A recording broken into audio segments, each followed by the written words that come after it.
అందరికీ నమస్కారం అండి. ఇవాళ తెల్లవారుజామున 4 గంటలకి మన సినీ దిగ్గజం కోట శ్రీనివాసరావు గారు మృతి చెందారు. ఆయన తీవ్ర అనారోగ్యంతో 3 రోజుల నుంచి బాధపడుతూ హాస్పిటల్లో జాయిన్ అయ్యి ఇవాళ తెల్లవారుజామున కాలం చేశారండి. ఆయన 1942 జూలై 10న కంకిపాడు గ్రామంలో కృష్ణా జిల్లా, ఆంధ్రప్రదేశ్లో జన్మించారు. ఆయన 5 భాషల్లో తెలుగు, మలయాళం, తమిళ్, కన్నడ, హిందీ మొత్తం 750 చిత్రాల్లో నటించారు. ఆయన లాస్ట్ సినిమా వచ్చేసి హరిహర వీరమల్లు అండి. ఆయనకి 2015లో పద్మశ్రీ అవార్డు కూడా వచ్చింది. ఆయన తండ్రి పేరు రామాంజనేయులు అండి. 3 రోజుల కిందటే ఆయన బర్త్డే అన్నమాట జరిగి ఆయనకి 83 సంవత్సరాలు అనేవి వచ్చినాయి. ఆయనకి మన ప్రధానమంత్రి గారు అలాగే తెలంగాణ సీఎం రేవంత్ రెడ్డి గారు మృతికి సంతాపం తెలియజేశారు. ఆయనకి సినీ ప్రముఖులందరూ కూడా వచ్చి నివాళులు అర్పించడం అనేది జరిగిందనమాట.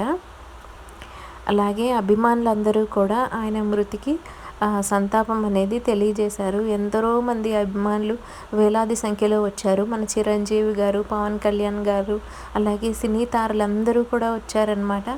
ఆయన చనిపోయిన విషయం తెలిసిన వెంటనే.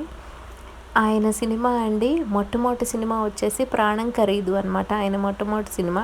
అలాగే ఆయనకు బాగా పేరు తెచ్చింది ఏంటంటే ఆహనా పెళ్ళంట మూవీ అండి. అది అప్పట్లోనే 100 రోజులు ఆడిందనమాట. బ్రహ్మానందం గారు అండ్ కోట శ్రీనివాసరావు గారి కాంబినేషన్ ఆ సినిమాలో ఎంత బాగుంటుందంటే ఫ్యామిలీ సినిమా అండి. చిన్నపిల్లలు అందరూ, ఇంట్లో పెద్దవాళ్ళు అందరూ కలిసి కూర్చొని ఆనందంగా చూసే సినిమా అన్నమాట. ఎంత బాగుంటుందంటే అంత బాగుంటుంది. ఇప్పట్లో ఆ సినిమాలు, అలాంటి సినిమాలు అసలు రావటం లేదు. అలాగే బాబు మోహన్ గారితో మామగారు సినిమాలో కామెడీ అండి అసలు చాలా బాగుంటుంది. బ్రహ్మానందం గారు, బాబు మోహన్ గారు, కోట శ్రీనివాసరావు గారు ఈ ముగ్గురే అండి అసలు కామెడీ కింగ్స్ అని చెప్పచ్చు. కోట గారు అయితే ఏ పాత్రలో అయినా ఇట్టే ఒదిగిపోతారు.